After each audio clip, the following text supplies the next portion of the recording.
7시에 9번에서 하는 KBS 뉴스9을 3시간 빨리 만나보겠습니다. 공동뉴스구역 KBS 엄경철 KBS 보도본부 통합뉴스룸 국장 모셨습니다. 어서 오십시오. 예, 안녕하세요. 네, 국장님.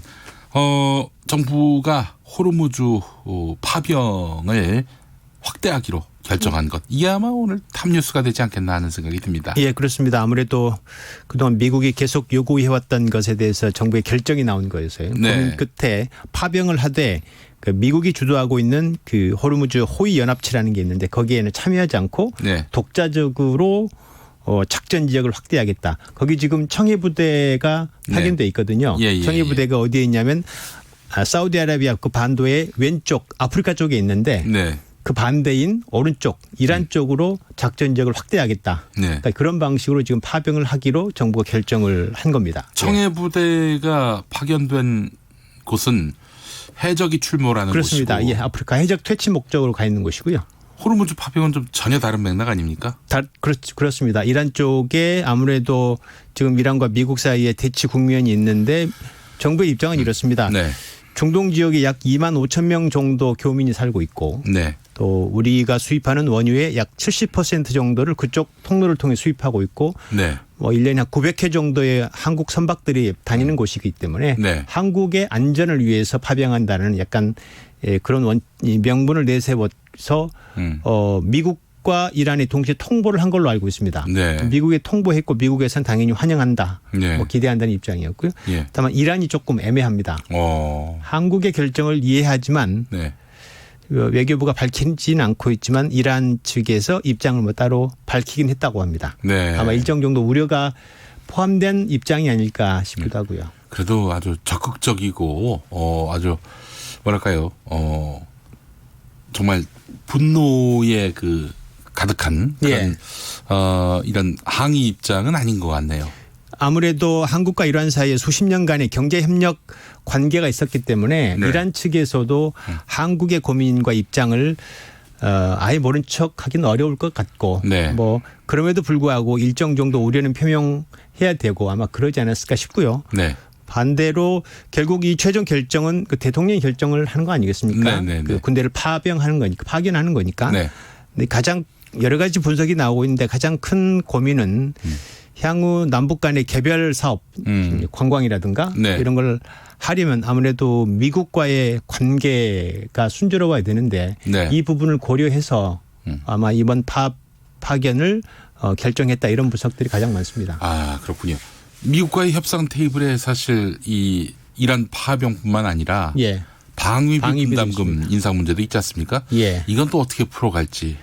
아무래도 미국 쪽에서 계속 방위비 약간 과도한 인상을 요구를 하고 있는데 네. 아무래도 정부 입장에서는 남북관계 개선에 유리한 방향으로 방위비를 지렛대로 사용할 수도 있고 네. 이왕 어쩔 수 없이 일정 정도를 인상해 줘야 된다면 향후에 남북관계를 고려해서 이걸 같이 지렛대로 활용하지 않을까 이런 분석도 있고 그렇습니다. 아, 그러면 올려주는 방향으로. 안 올려주긴 어렵겠죠. 예, 근데 그 인상이 합리적이냐 적정하냐의 문제인 것 같고요. 예. 네, 알겠습니다. 지금 정의당 등 진보 정당들은 이거는 네. 이건 전혀 맥락이 다른 예. 파병이기 때문에 이거는 국회 비준을 받아야 한다 이런 입장이거든요. 예, 정의당에서는 아까 말씀하신 것처럼 해적 퇴치 목적으로 간 청해부대가 반대로 그 군사적인 어떤 군사적인 활동을 할 수 있는 곳에 간 건 전혀 성격이 다르므로 국회 비준 동의가 필요하다 이렇게 이야기를 하고 있고요. 네. 정부나 민주당에서는 이미 파견된 청해부대의 작전 지역이 확대된 것뿐이기 때문에 이미 그 전에 동의한 내용이 들어 있다. 그래서 뭐 동의가 필요 없다 이렇게 지금 약간 좀 맞서고 있는 상황입니다. 네. 자유한국당 입장은 아무래도 더불어민주당 쪽에 기울어져 있다고 봐야 되겠죠. 원래 파병에 동의했었기 때문에 뭐 그렇습니다. 네. 예, 알겠습니다. 자, 오늘의 뉴스9 미리 보기 두 번째 뉴스는 이것도 아주 매우 중요한 사안입니다. 계속 진행되고 있죠. 신종 코로나 바이러스 속보. 예. 네. 어떻게 오늘 보도가 됩니까? 지금 현재 이 신종 코로나 바이러스가 중국 우한에서 발생해서 사망자가 4명으로 늘었고 뭐 수도 베이징, 광둥성, 상하이로 번지고 있어서 중국 전역으로 번지고 있습니다. 예. 특히 오늘 이제 새로 확인된 건 환자를 치료하던 의료진 15명이 감염된 걸로 확인이 돼서 아이고. 사람 대 사람 감염이 감염됐다라고 중국에서 최초로 중국 당국에서 인정했습니다. 사람 간 전염을 예, 인정했다. 인정했습니다. 아. 예. 그 의료진 15명 감염이 확인된 건 또 다른 차원의 이야기여서 그렇습니다. 중국 당국에서 거의 최고 수준의 예방과 통제 조치를 하고 있습니다. 네. 또 중국에서 넘어오는 관광객들도 면밀히 예. 이제 검역을 해야 되겠네요. 지금 베이징에 있던 저희 안양봉 특파원이 중국 우한에 들어가 있거든요. 네네. 어제 현지 상황을 루포했는데 오늘 또 방송을 하는데 우한시가 약 1,100만 도시입니다.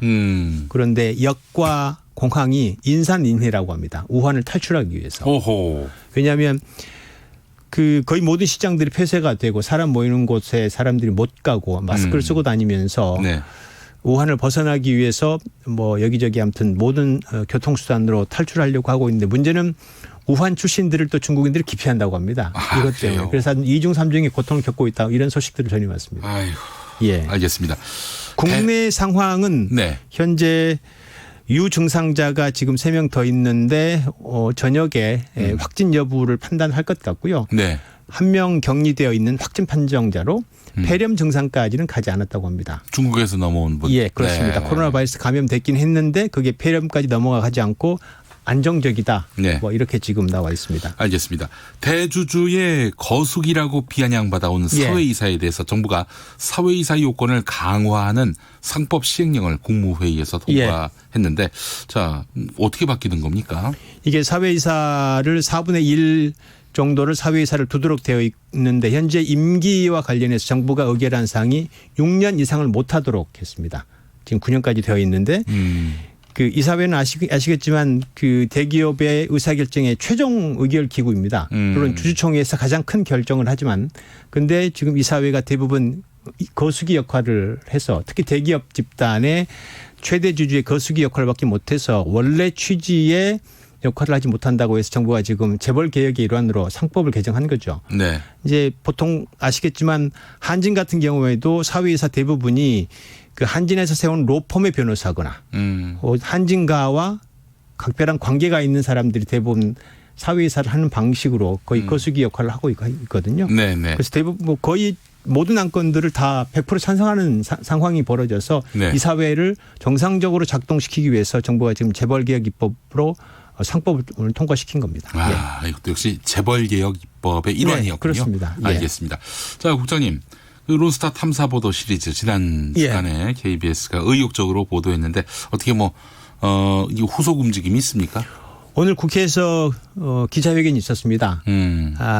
이 세금 또는 금융정의연대 등등 시민단체와 추혜선 의원, 그다음 박주선 누구죠? 박주민 의원 등이 모여서 이 문제와 관련해서 진상규명을 해야 된다.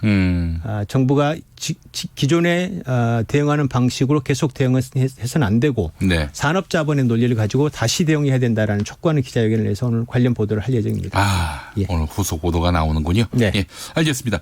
자, KBS 보도본부 엄경철 통합뉴스룸 국장 마지막으로 국장님이 보고 계셔. 오늘 국장님이 주목하는 기자에게 한마디 부탁드립니다. 오늘 김용준 기자가 그 특전사 부대원들에게 지급된 방탄 안경이 있습니다. 오. 워낙 이제 위험한 일을 하기 때문에 방탄 안경을 지급했는데 이게 그냥 깨진다고 합니다. 방탄이 아니고. 방탄 안경인데. 예, 그래서 김용준 기자의 그 특전사 방탄 안경의 쓸모 없음에 대해서 네. 잘 입증해 주기를 기대하겠습니다. 아, 충격적인 보도네요, 그 사실은. 특전사 요원이 제보를 해왔습니다. 알겠습니다. 예. 자, 엄경철 국장님과 함께했습니다.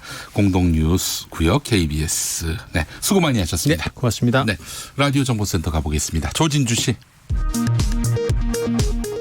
정부가 청해부대의 활동 반경을 넓히는 형식으로 호르무즈 해협 파병을 결정한 데 대해 여당은 정부 결정을 존중한다고 했지만 일부 야당은 국회 동의가 없었다는 점을 문제 삼았고 민주평화당과 정의당은 파병에 반대 입장을 분명히 했습니다. 외교부는 중동 호르무즈 해협 일대에 병력을 한시적으로 보내기로 한 정부 결정이 한미 방위비 분담 협상이나 남북 협력 구상과는 무관하다고 재차 확인했습니다. 국회 국방위원장을 맡고 있는 민주당 소속 안규백 의원은 청해부대가 유사시 작전 범위를 확대한다는 법적 근거를 갖고 있다면서 호르무즈 파병에 국회 동의 절차는 필요하지 않은 것으로 보고 있다고 밝혔습니다. 문재인 대통령은 충남 계룡대에서 국방부와 국가보훈처 업무 보고를 받고 궁극의 목표인 평화 번영의 한반도는 강한 국방력이 뒷받침돼야 한다고 강조했습니다. 더불어민주당 공천관리위원회는 오는 28일에 현역 의원 평가 하위 20% 대상자들에게 결과를 개별 통보하기로 했습니다. 지금까지 라디오 정보센터 뉴스였습니다.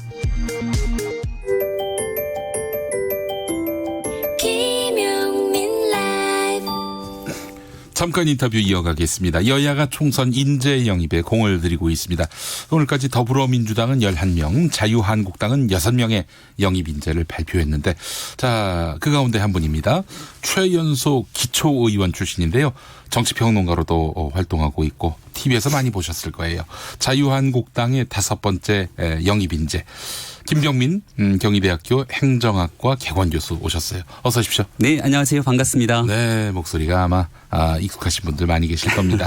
예, 그래요. 사실 저희가 자유한국당 영입 인재분들 모시려고 쭉 섭외 요청을 했는데 불발됐는데 우리 김병민 교수님은 또 응해 주셔가지고 얼마나 감사한지 그래요? 모르겠습니다. 제가 처음인가요? 네, 그렇습니다. 예. 제가 이 KBS 라디오는 네. 예전에 공감토론 때 꽤 오랜 기간 같이 해서 친정이 온 것 같은 기분입니다. 예, 초대해 주셔서 고맙습니다. 감사합니다. 자, 황교안 당대표가 목도리를 걸어주고 꽃다발 증정도 했는데 예. 목도리에 뭐 글귀가 적혀 있는 것 같더라고요.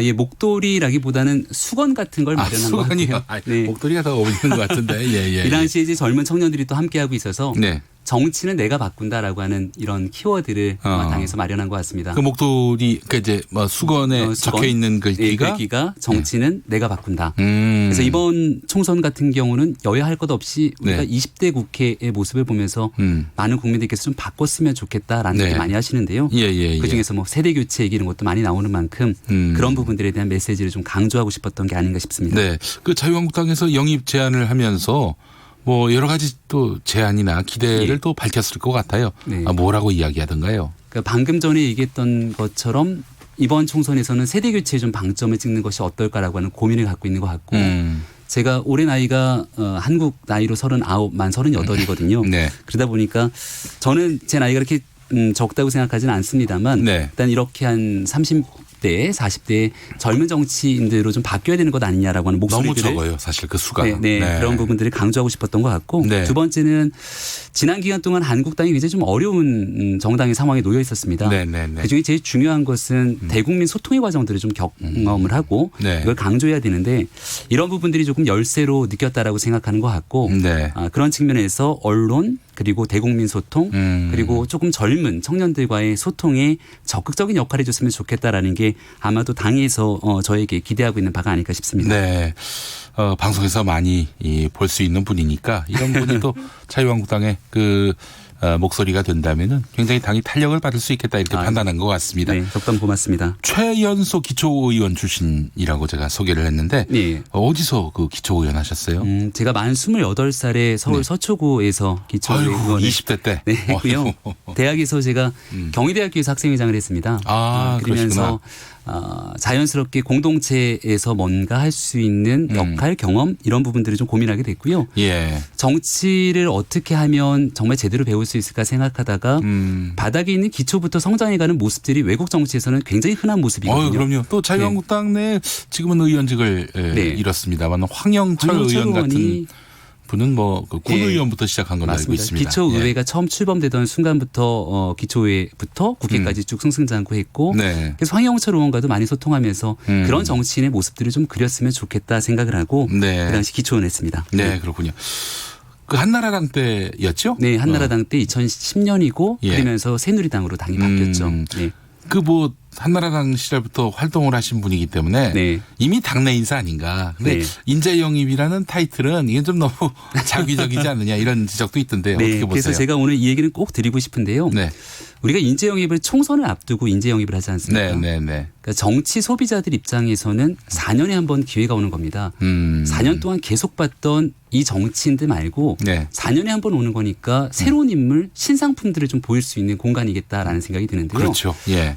저는 기초의원을 하고 여러 정치 활동을 했습니다만 중앙정치 전면으로 나서서 활동했던 적은 사실은 없습니다. 아, 그렇군요. 그러니까 제가 앞서 말씀드렸던 것처럼 바닥부터 경험하고 성장했던 사람들이 충분하게 숙련된 그런 경험들을 바탕으로 네. 이런 중앙정치 무대에 선보일 수 있는 자리들을 사실은 민주당과 한국당 모든 정당들이 기회들을 많이 열어놔야 된다고 생각해요. 네. 그러니까 당내에 있는 인사들은 인재의 재발견이라고 하는 컨셉 등을 바탕으로 이야기를 쏟아내고 있는데 네네. 그러한 측면에서 조금 충분하게 숙련된 인재들이 나갈 수 있는 새로운 공간들을 당이 열어주는구나 생각했으면 좋겠고요. 네. 참고로 저는 당적이 없이 지낸 지가 한 4년 정도가 됐습니다. 아, 당적이 없으셨군요. 네, 2016년도에 당적을 정리했는데 그 당시가 많은 국민들이 잘 알고 있는 것처럼 국정농단 사태 이후로 당이 굉장히 어지럽고 혼란한 상황에서 네. 당이 찢어지는 때였거든요. 바른정당으로 이제 나간 의원들이 있었어요. 네, 그래서 네. 이 상태에서 당적을 보유하는 것보다는 방송에서 평론하는 입장에서 네. 조금 나가서 자유롭게 방송 활동을 하고 싶다라는 생각에 당적을 한 4년 정도 보유하지 않았고요. 아, 그러면 그런 뭐 영입이 측면에서 많네요. 예, 새롭게 같이 함께 합류했으면 좋겠다라고 하는 이야기를 수차례 당해서 메시지를 전달해 왔습니다. 네, 알겠습니다. 네. 뭐 황교안 대표 리더십은 어떻게 평가하세요? 황교안 대표의 리더십에 대해서는 뭐 여러 사람들의 의견들이 다양합니다만은 네. 지금 상황에서 굉장히 중요한 것은 황교안 대표 전에 있었던 한국당의 여러 가지 모습들을 봤을 때 네. 수권 가능한 정당으로 갈 수 있겠는가라고 하는 여러 한국당에 대한 우려들이 있었던 게 염려가 사실입니다. 있었죠. 네. 예. 황교안 대표 취임하고 나서 제일 먼저 있었던 선거가 4월 달에 있었던 보궐선거를 기억하는데요. 네네. 그때 아마 민주당이 한 석도 가져가지 못할 정도로 많은 기대감을 가지고 한국당이 어느 정도 성취를 보여줬고 여기에 따라서 한국당과 보수정당이 처해져 있는 가장 중요한 시점이 4월 15일에는 총선이 아닐까 싶고요. 지금 보수정당에서 가장 중요한 이슈 중에 하나는 결국은 보수가 폭넓게 통합하고 혁신할 수 있겠는가에 대한 두 가지 과제일 겁니다. 네네네. 황교안 대표의 리더십에서 지금 통합하고 혁신하고 있는 이 두 가지 과제들을 굉장히 좀 열심히 수행하기 위해서 노력하고 있고요. 잘 아시고 있는 것처럼 당에는 목소리가 굉장히 다양합니다. 아, 그렇죠. 이 한쪽의 예. 목소리를 담다가는 네. 또 다른 목소리가 다시 튀어나올 수 있는데 어떻게든 그 모든 것들을 같이 가져가려고 하는 노력들이 지금 현재 계속되고 있고 네. 그런 측면 속에서 그 빛이 이제 조금씩 드러나고 있는 것이 아닌가 생각됩니다. 예. 그러니까 통합을 지금 선도하는 걸로 봐서는 네. 지금 잘하고 있는 것이다. 이렇게 평가를 하시는 거네요. 네, 그 예. 결과가 이제 곧 보여질 것이고 그 모든 것들에 대한 평가는 4월 15일 총선에서 나타날 것이기 때문에 현재까지 지금 지점에서 바라보건대 굉장히 잘 운영되고 있다고 생각합니다. 네. 어제 그 육포 논란은 왜 나온 거라고 보세요? 그것은 당 내부에 있었던 상황에서의 실수가 아닐까라는 생각이 드는데요. 여러 가지 저는 황교안 대표를 최근에 이제 행사를 통해서 오늘 아침에도 인재영입 6호 인재영입 환영식 있어서 다녀왔는데 네. 일정이 너무너무 빡빡하더라고요. 예, 그 모든 빡빡한 일정에서 예. 명절 선물을 어디 보내고 하는지에 대한 세심한 체크를 아마도 당대표가 하기는 굉장히 어려울 것이고요. 결국 내부에 있는 인사들이 세심하게 이 부분들을 다 다독이고 체크해야 되는데 네. 그러지 못한 부분 속에서 실수가 일부 있었던 것이 아닌가 싶고 네. 아주 재빠르게 문제에 대해서 유감의 표명을 하고 또 네. 비서실장의 경우는 이 문제에 대해서 책임을 지고 뭐 사퇴한다 등에 대한 김명현 의원. 얘기들이 네. 나오는 만큼 예. 당이 두 번 다시 이런 실수로 여러 가지 논란에 휩싸이지 않도록 하는 것이 네. 굉장히 총선을 앞두고 중요한 상황이라고 봅니다. 네, 자유한국당 5호 영입 인재 김병민 교수와 함께하고 있는데요. 교수님 영입 발표가 난 19일 더불어민주당도 영입 인재를 발표했습니다. 이탄희 전 판사가 네. 이제 영입 인재였는데 양승태 전 대법원장의 사법행정권 남용 의혹을 알린 분입니다. 전반적으로 민주당 영입 인재들은 어떻게 평가하시는지 네. 이 부분도 듣고 싶고요. 자유한국당의 또한 인재 네. 영입 본인을 포함해서 사실은 누가 당일에, 더 잘하고 있는 건지 한번 좀 평가해 주시겠습니까? 당일에 발표가 된다 그래서 네. 같이 발표되니까 누군지 굉장히 궁금했어요. 그래요. 이탄희 판사도 그러시겠죠. 그러지 않았을까 싶은데 네. 좀 운명 같은 그런 일이 아닐까 싶고요. 언젠가 좀 만나봤으면 좋겠습니다. 네. 근데 이탄희 판사에 대한 인재영입 발표하기 전까지 인재영입과 조금은 결이 다르지 않은가 싶어요. 그러니까 당의 인재영입은 저는 한 두세 가지 정도로 보는데 있는데 네. 첫 번째는 당이 가지고 있는 가장 부족한 부분들을 메꿔줄 수 있는 인사들. 네. 그래서 아마 이 남자에 대한 부족함 때문에 원종건 씨 등에 대한 인사를 민주당이 영입하고 이 남자는 20대 남자. 네. 20대 예. 남자를 얘기합니다. 예, 예. 조국 전 장관 사태 때문에 이 남자의 마음을 잡겠다. 예. 경제가 조금 어렵고 여기에 대한 책임론으로 선거를 치르는 건 아니냐 싶으니까 네. 경제 전문가를 영입하기도 하고요. 하지만 이탄희 판사 같은 경우는 당의 정체성과 색깔들을 조금 더 분명하게 선명하게 가는 것 아니냐라는 네. 얘기들이 나올 수도 있는 대목인데 네. 본인이 이제 정치를 하겠다고 마음을 먹고 또 함께 나오고 있는 만큼 잘하기를 뭐 같이 인재 영입이 됐던 인사로서 응원할 수밖에 없는 상황인데 네. 또 본인 입장에서 굉장히 마음 아프게도 인재 영입 되자마자 진중권 교수님이 굉장히 맹 비판을 하기도 하더라고요. 네.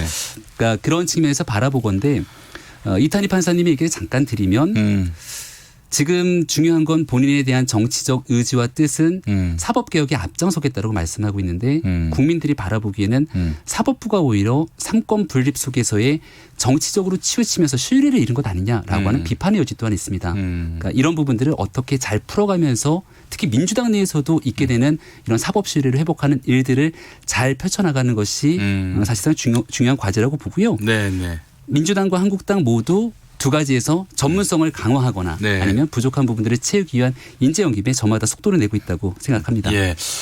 여야가 모두 청년 친화 정당을 만들기 위해서 네. 노력하고 있는데요. 자, 정치 교체, 세대 교체를 위해서 결국 청년 친화 정당의 길을 모색하고 있는 것 같습니다. 네. 청년 친화 정당이 되려면 어떻게 해야 됩니까? 선거 때만 돼서 청년들을 그때만 반짝해서 청년들 영입해서 또 지나고 나면 언제 그랬냐는 듯이 네. 이렇게 지나가서는 안 된다고 생각하고요. 얼마 전에 국회에서 청년 기본법이 통과가 됐죠. 네. 제가 지방원 하던 시절에 2011년도인데요. 네. 청년에 관련된 조례를 만들려고 보니까 모법이 없더라고요. 그래서 청년 발전 기본법이라고 하는 안을 처음 만들어서 그 당시 입법청원을 여야 청년원들이 같이 모여서 했던 기억이 납니다. 네. 그리고 나서 그때 만들었던 청년 발전 기본법이 모태가 돼서 박근혜 정부 인수위원회도 이런 얘기들이 들어가고 네. 그러한 상황들이 이어서 청년 기본법으로 왔다 생각하는데요. 법과 제도를 통해서 분명하게 청년들이 참여할 수 있는 공간들을 열어주는 것이 중요하고요. 네. 사실은 청년 정치인들이 많이 참가를 해야 됩니다. 그러기 위해서는 이들이 그냥 단순간 이벤트로 활용돼서 그치는 것이 아니라 예. 청년들이 굉장히 오랜 기간 동안 육성되고 그렇게 참여할 수 있는 공간들이 열어둔 상태에서 네. 준비된 청년 인재들이 많이 여의도 정치권에 들어갈 수 있도록 하는 제도적인 육성 시스템이 굉장히 중요하다고 생각하는데요. 그래서 들어오기 전에 염동열 인재영입위원장 황교안 대표께도 얘기를 하면서 네. 앞으로 2022년에 있는 지방선거, 2024년에 있는 총선 그때까지 오랜 기간을 두고 청년들이 육성할 수 있는 제도적 시스템을 반드시 만들어야 된다 얘기했고 그게 네. 호응했기 때문에 그런 예. 부분들을 여야 공이 함께 만들었으면 좋겠다는 생각입니다. 네. 굉장히 좀 어려운 질문이 될지 모르겠습니다만은 뭐 양해하고 예. 답변해 주시면 네. 감사하겠습니다. 김성태 의원 같은 경우 네. 이번에 그 판결을 받기를 무죄로 판결받았지만은 네. 따님의 특혜 채용은 또 재판부가 인정을 했단 말이죠. 네.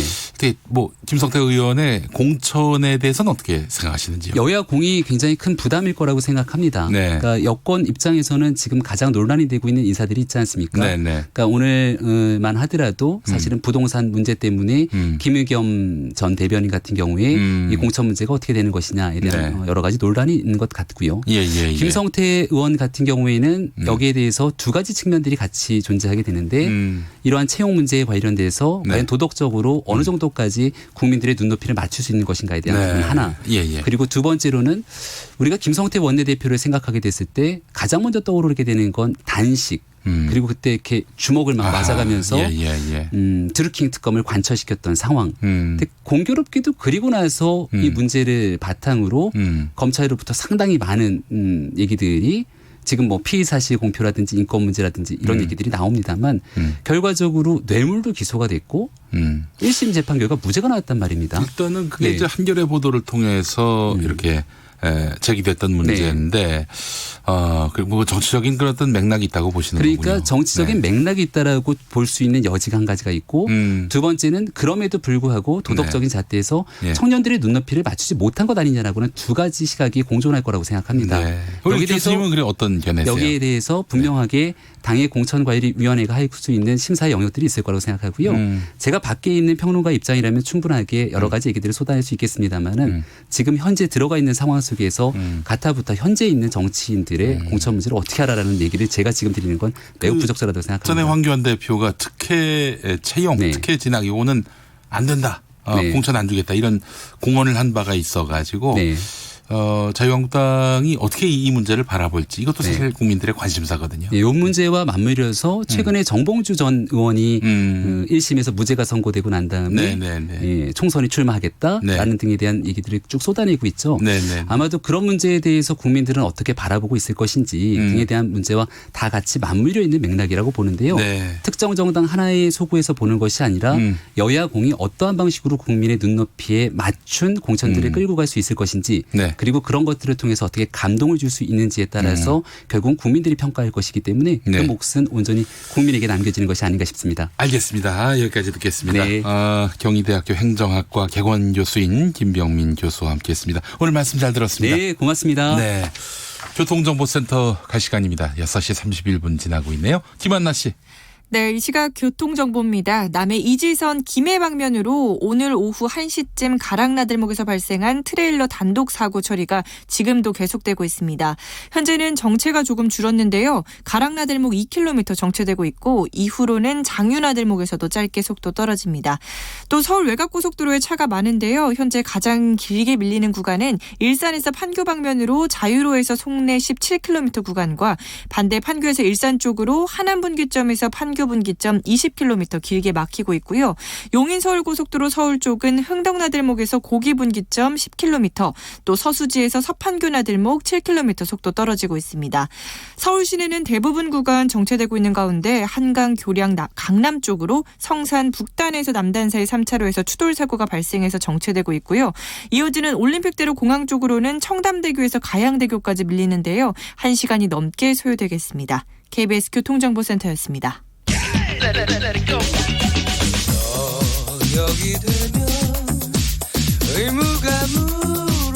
김용민 라이브를 듣고 계시죠?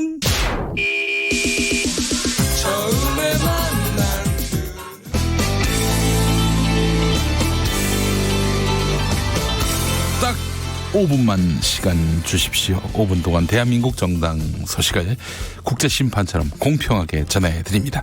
오창석의 5분 당.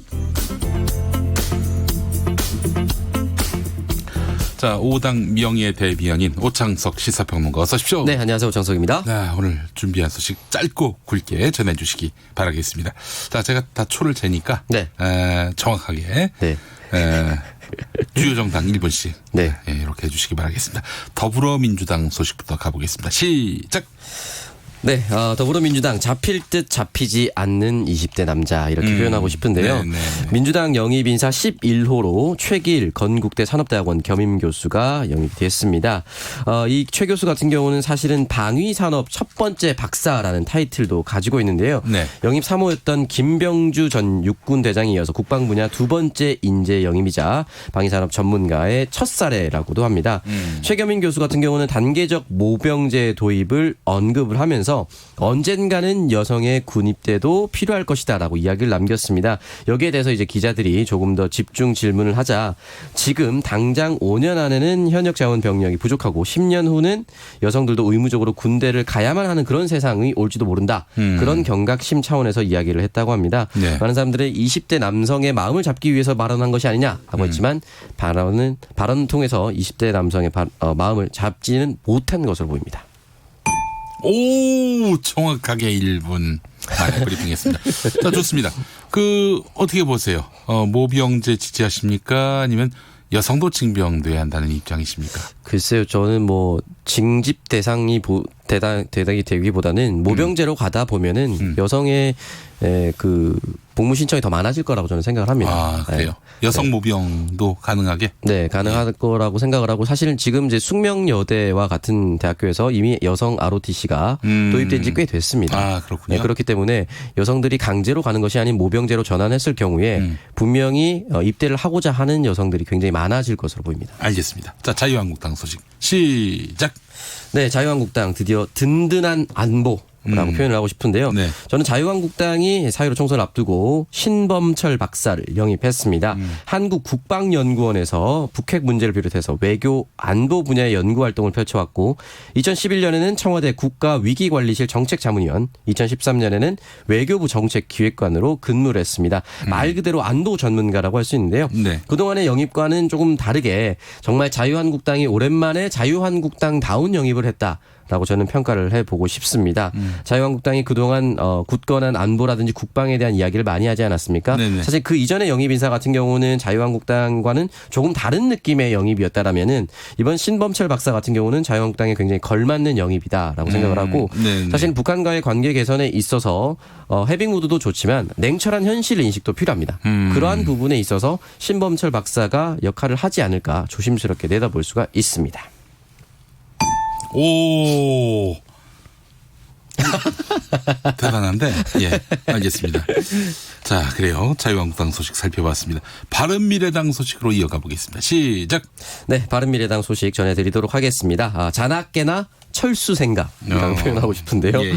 네, 바른미래당은 안철수 전 대표 귀국에 열렬히 환영한다라는 입장을 내비쳤습니다. 일단은 네네. 친정인 바른미래당으로 돌아오기를 바라고 있는데요. 여기에 대해서 손학규 대표가 최고위원회에서 이야기를 남겼습니다. 안 전 대표가 어제 귀국했고 바른미래당의 이름으로 열렬히 환영한다. 그리고 해외에서 성찰의 시간을 가진 안 전 대표가 우리 정치의 미래 비전을 제시하면서 보수 통합에는 관심이 없고 진영 정치를 벗어나 실용적 중도 정치를 지향한다라고 밝혔습니다. 그러면서 적극 환영한다라고 얘기를 했는데요. 네. 일단은 보수 통합을 하지 않고 바른미래당은 실용적인 그리고 중도적인 방향으로 나아가겠다라고 얘기를 했는데 네. 이 부분에 대해서 안철수 대표는 이야기를 남긴 게 없습니다. 네. 지금까지는 손학규 대표와 네. 바른미래당 당 관계자들이 돌아오길 바라는 그런 마음을 대변한 것이 아닌가 그렇게 조심스럽게 추측해 볼 수가 있습니다. 네. 뭐 손학규 대표만 열을 올리는 것 같아서. 네. 예, 예. 아유, 훌륭했습니다. 자, 마지막으로, 정의당 소식도 살펴볼까요? 네. 정의당. 창당 이래 최대 스코어를 노린다. 네. 표현하고 싶습니다. 네. 심상정 대표가 최소 10명 이상의 지역구 당선자를 만드는 것을 목표로 하고 있다라고 이야기를 남겼습니다. 그리고 네. 20명 이상을 배출해서 단독으로 원내 교섭단체를 구성하겠다라는 포부를 밝혔는데요. 현재까지는 전체 지역구 50% 이상의 당 후보를 내는 게 목표다라고 밝혔습니다. 네네. 현재 253개의 지역구가 있습니다. 그렇기 때문에 최소 224개 정도는 후보를 내겠다라고 얘기를 했고요. 네. 현재까지 현역 의원은 6명이 있는데 이 중에 지역구 의원은 2명입니다. 창원 성산의 여영국 후보, 여영국 의원 그리고 심상정 고양갑 의원이 있습니다. 네. 나머지 4사람은 비례대표인데요. 지역구를 노리고 있습니다. 그래서 네. 이 사람들이 그 지역구로 출마를 해서 네. 반드시 원내 교섭단체를 만들겠다라는 포부를 밝혔고요. 비례대표 1번과 2번 그리고 11번과 12번 등의 청년을 배정해서 가장 젊은 정당으로 거듭나겠다는 이야기도 남겼습니다. 네.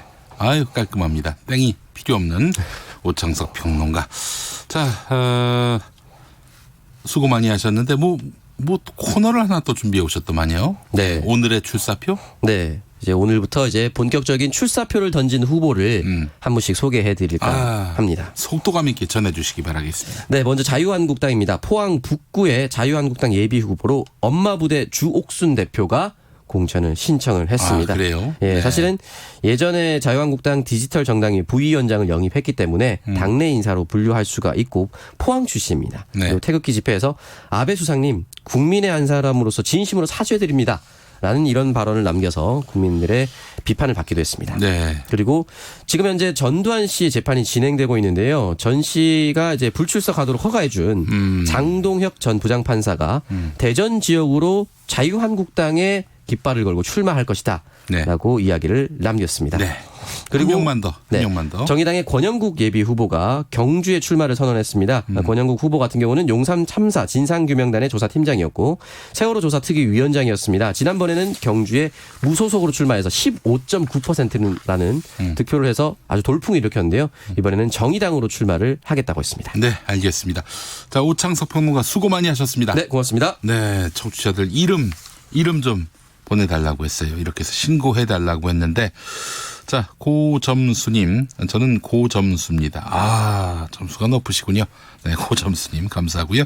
1759번 쓰시는 분 오수덕, 떨렁 이렇게 보내셨어요.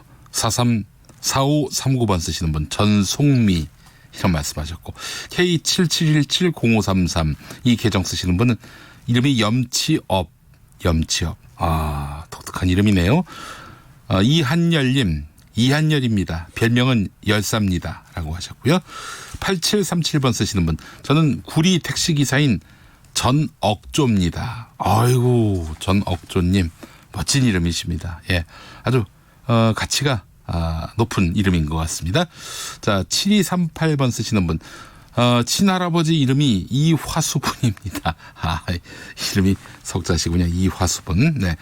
자, 9997 쓰시는 분, 닉네임 잘 나가는 형입니다. 라고 하셨어요. 네. 퇴근이 17시라서 자동차까지 오면 뉴스 끝나고 17시 5분입니다. 라고 해주셨어요. 감사합니다. 3984번 쓰시는 분, 용수처장님, 제 부인 이름은 북한과 백령도 사이에 있는 원래섬을 따서 배원래입니다. 거기가 고향이신가요? 자, 8662번 쓰시는 분은 차운국, 술의 차, 그리고 운전운, 나라국해서 차운국. 네. 3647번 쓰시는 분, 제 이름은 윤철채입니다. 윤철채. 네. 복채보다 철채가 낫다고 해서 지어주신 이름이라고 하네요. 아버지께서. 2404번 쓰시는 분, 구부룡입니다. 성함이 구부룡. 네. 동명이인이 없다고 하시네요. 네. 멋진 이름. 감사합니다. 어이구, 이 한 분만 더 소개하겠습니다. 6587번 쓰시는 분, 이름은 우승길입니다. 우승길. 네. 우승길. 네. 자, 오늘 퀴즈 정답은 장삼이사인데, 정답 보내주신 분들 만나보겠습니다. 9799번 쓰시는 분, 장삼이사인데 장군멍군이라고. 자, 그리고 8311 장사하자. 네. 2583 요즘 같은 출생률이 낮을 때는 넷째, 셋째는 더 이상 평범한 사람들이 아니죠. 정답은 어디 있습니까? 정답이 없습니다. 김민님, 포장이사. 7337번 쓰시는 분, 남남북녀. 6627번 쓰시는 분, 장삼이사인데 장인어른이라고 하셨어요. 지성근님, 삼장법사. 네. 자, 그리고 7476번 쓰시는 분, 택시기사입니다. 정답 찾기 위해 잠깐 차 세우고 자, 지난 프로그램 찾았습니다. 정답은 장삼이사입니다. 네, 맞히셨어요. 축하드리겠습니다. 자, 오늘 퀴즈 정답 맞히신 분들 중에 몇 분, 또 청취자 이름 보내주신 분들 중에 몇 분 저희가 홈페이지에 그 이름 당첨자를 알려드리도록 하겠습니다. 오창석 씨 아직도 안 갔네요. 네. 네, 나가시죠. 네, 알겠습니다.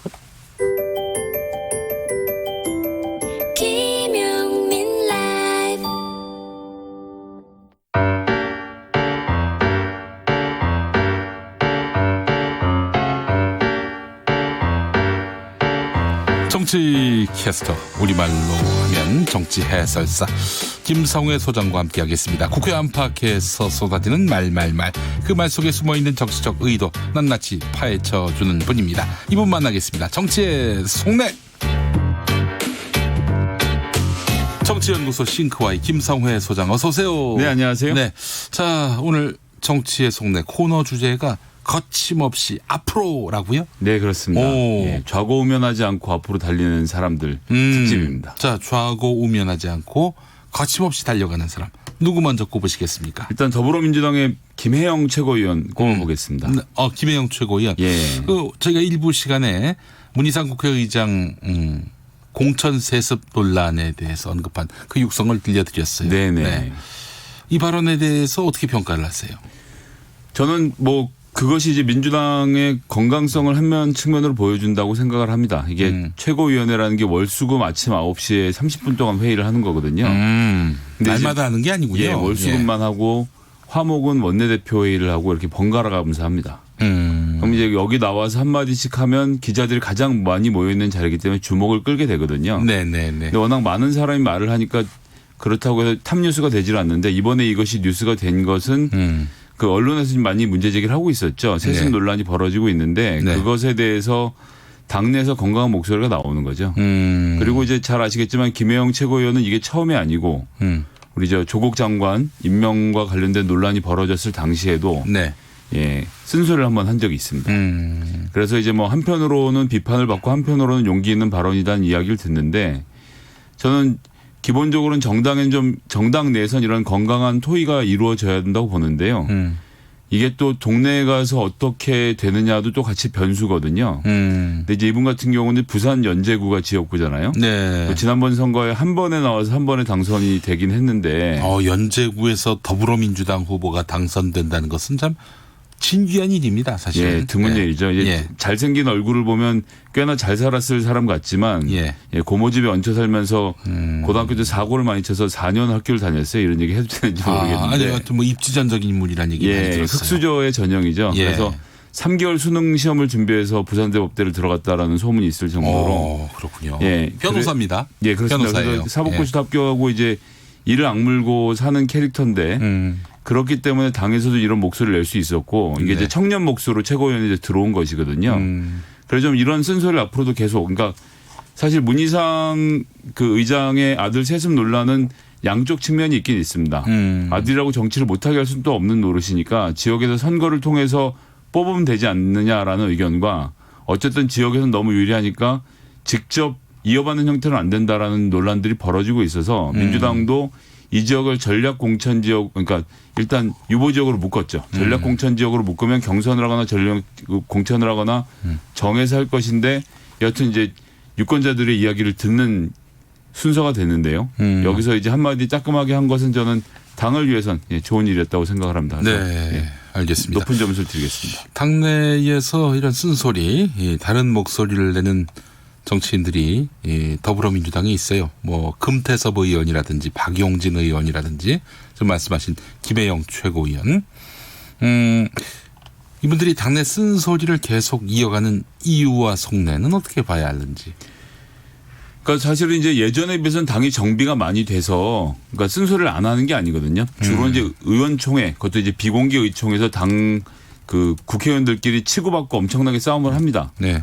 그리고 논의를 하고 그 결과를 집중을 해서 한 목소리로 대응을 하는 방향으로 가는 거죠. 예. 전 그런 점에서 좀 긍정적으로 보고요. 조홍천 의원도 최근에 공수처 관련돼서도 끝까지 반대를 하다가 결국 찬성표를 던졌죠. 당인으로서의 입장을 취한 것이고 금태섭 의원은 이제 그런 점에서 좀 아쉬움이 있었고요. 네.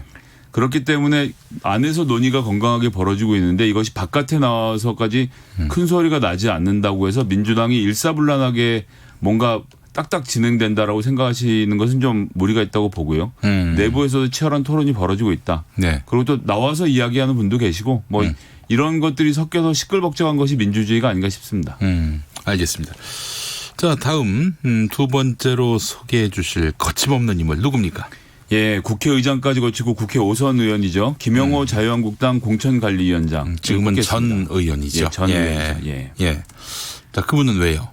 이분이 이제 공천관리위원장이 돼서 사실은 이 자유한국당 문제의 핵심인 TK를 완전히 갈아엎겠다라는 선언을 했지 않습니까? 네. 전 이 선언대로 하면 자유한국당의 파장이 만만치 않을 거라고 봅니다. 그러니까 이건 두 가지인데요. 어쨌든 황교안 대표가 당대표를 맡으면서도 친박 세력을 내치는 제스처는 취한 적이 없어요.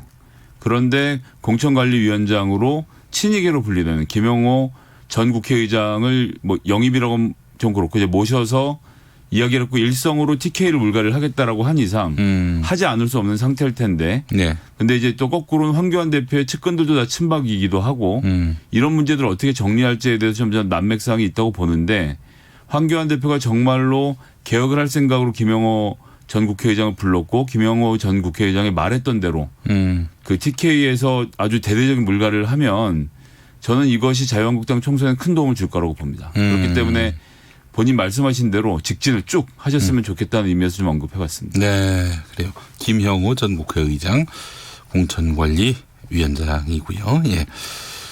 전에 전광훈 씨라든지 고성국 박사 이분들도 거론됐어요. 예, 그 거론이 돼서 이제 민주당 쪽에서는 꼭 그렇게 됐으면 좋겠다라는 이제 뭐 우스갯소리도 하고 그랬었는데, 예. 뭐 김용호 전 국회의장 정도 아주 훌륭하신 분이라고 봅니다. 알겠습니다. 자, 마지막 만나볼 정치권 거침없는 인물 누굽니까? 예, 공항에서 광주로 직진한 안철수 전 대표 이야기를 하지 않을 수 없죠. 컨설팅을 받았을까요? 아니면 정말 본인이 아무 논의 없이 그렇게 큰절을 올렸을까요? 저는 상당히 준비해서 들어왔다고 봅니다. 준비된 일단 것이다. 큰절하면서 기존 정치인을 따라하는 것 같기도 하지만 제가 무엇이든 하겠습니다라는 의지를 강하게 드러냈다고 생각을 하고요. 그리고 당일에 이제 인터뷰 연설할 때 타블렛 PC를 들고 본인의 IT로서의 강점을 선보였는데 네. 여기 보도가 좀 덜 됐어요. 예, 되게 중요한 대목이었는데 아이패드 갖고 뭐 태블릿 PC 갖고 네. 그렇게 뭐 보통 연설하는 게 뭐 크게 뭐 중요한 일입니까? 아직도 종이를 들고 많이 하죠. 그런데 이제 보면 엄지손가락 계속 움직이면서 연설문을 읽어가는 모습이 내가 직접 고치고 쓰고 한 내용을 직접 읽고 있다라는 인상을 주는 것이기 때문에 전 되게 뭐 인상 깊게 봤습니다. 그래요. 그것도 뷰 포인트 중에 하나였군요. 예. 광주 내려간 것. 그러니까 이제 지난번 국민의당의 경우에는 호남에서 일었던 바람이 수도권에 있는 호남 분들에게까지 영향을 미쳐서 국민의당이 전국적으로 큰 바람을 일으켰다고 보거든요. 근데 이번 선거에서는 사실 이제 그렇게 되긴 어려운 상태입니다. 왜냐하면 지난번에 비해서 좀 신선도가 떨어졌기 때문에. 그런데 이제 준연동형 비례대표제의 도입으로 호남 지역은 민주당의 절대 다수가 뭐 투표를 할 것으로 보이는데 정당 투표의 경우에는 그렇게 투표를 하면 무슨 소용이 있느냐. 그러니 호남을 대표할 우리에게 투표를 해달라라는 틈새 공략이 가능하죠. 네. 그래서 그 안철수 신당과 뭐 대한신당이 됐든 무엇이 됐든 호남 지역에서 안철수 의원과 함께하는 그룹이 25% 정도의 정당 지지율을 호남에서 확보를 하면 전국에서 3%를 넘기는 포인트가 됩니다. 그렇기 때문에 이게 이제 사활을 걸고 접근해야 되는 지점으로 보고요. 그래서 불어 5.18도 찾고 그 장인 성묘도 하면서 호남 지역에서 바람을 일으키려고 하는 것. 그리고 국민의당 문제에 대해서 두 차례나 호남 분들에게 사과를 했다는 점도 호남에게 어필을 하려고 노력한다라고 봅니다. 그런데 뭐 조금 전에 말씀드렸지만 수도권에 있는 호남 분들은 이 문제에는 이제 좀 관심을 두시지 않을 것 같고요. 다만 정당 투표를 하는 데 있어서 호남 분들의 선택이 어떻게 될지 이건 사실 좀 관측 포인트가 있다고 봅니다.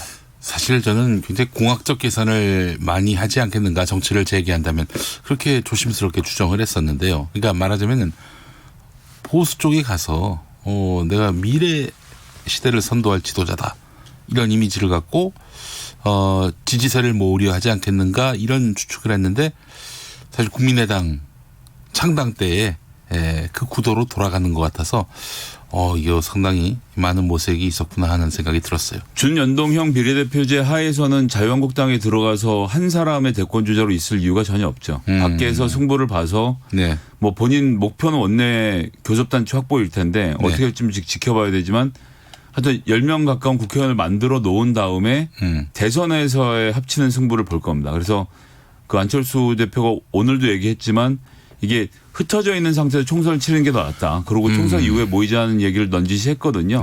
그렇기 때문에 이 통합 논의는 대선 국면에 가면 있을 것이고. 어디하고 통합할 것 같으세요?